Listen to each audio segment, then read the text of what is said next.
Hi guys, what's up? It's me again, Shandarly. Welcome back sa aking channel. For today's video, paano ba magkaroon ng crown seat sa ating mga panel dito sa Telo application. Yan, kagaya nito guys. So, ang crown seat lang po is yung nasa top.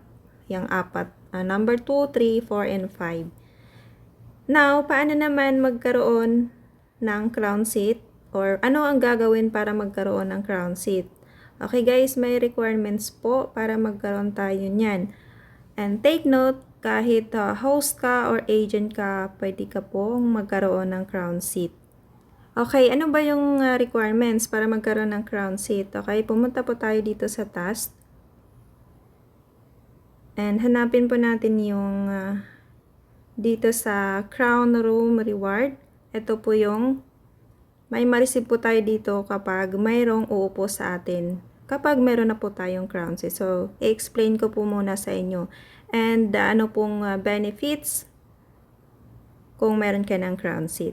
So, gaya ng sinabi ko, ang requirements dito sa crown seat is kailangan po makareceive po tayo ng 10 million total game bet.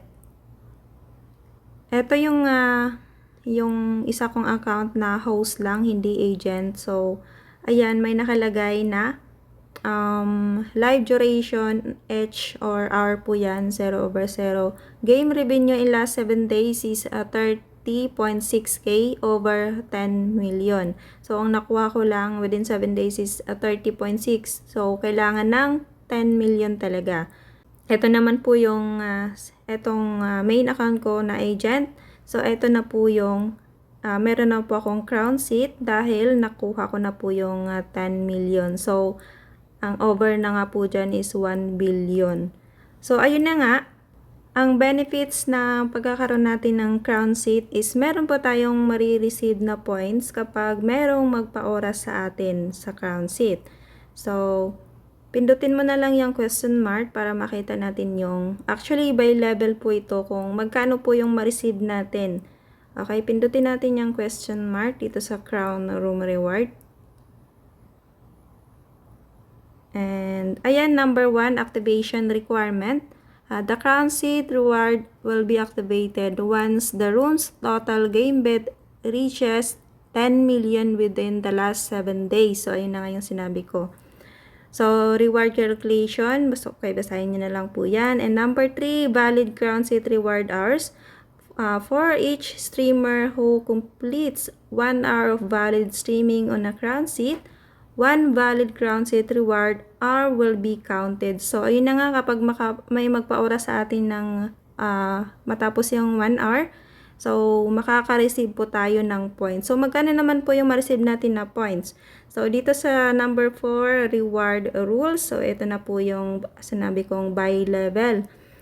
So, kapag 10M na po yung na-receive mong total na game bet, ang level po nun is level I or letter I. So, ang makuha mo pong points is 100 kapag may magpa-oras sa'yo and makatapos ng 1 hour. So, yun guys, the more na tataas yung level ng game bet natin, imagine mo makaabot ka dyan sa level A or letter A, ang ma-receive mo po is 40k kada may magpa-oras sa'yo or uupo sa crown seat mo. 40k, tapos sobrang daming magpa-oras sa'yo, so napakalaking points po niyan.